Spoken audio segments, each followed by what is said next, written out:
Minerals for missiles or minerals for a moment of peace? Not just any minerals, rare earth minerals, what they are and how these minerals tie back to the war between Russia and Ukraine. Let's talk about it. I'm Jenna, and this is Smarter News.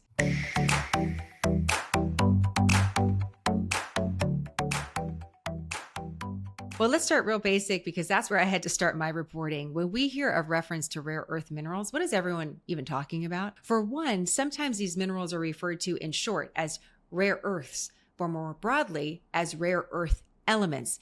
You likely have a rare earth element in your hand, maybe even right now, or do so on a regular basis. We use rare earths in cell phones, in our computers, in electric cars, flat screen TVs, and also in more advanced defense products like radar, for example.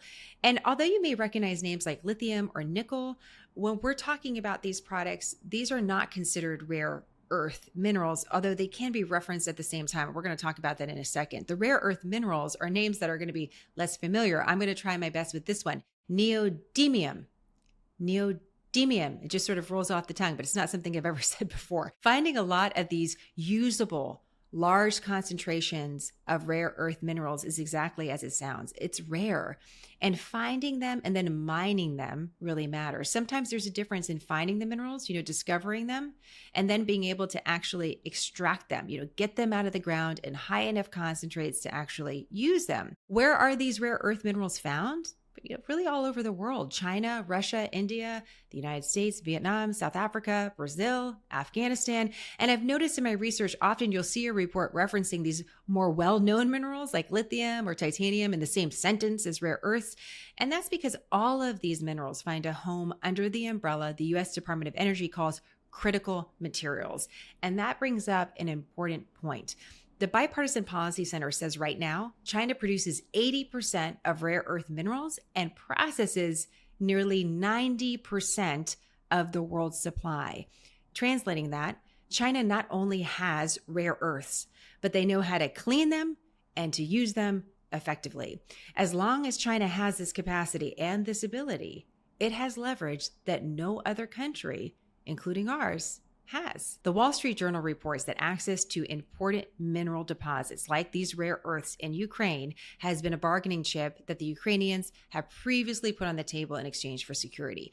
But here's another important part. The area where it's believed that these valuable minerals are found is an area also claimed by Russia. President Zelensky actually just recently addressed this, saying, and I'm quoting here, Russia has been occupying our lands since 2014, and some of those areas contain significant reserves of our natural resources.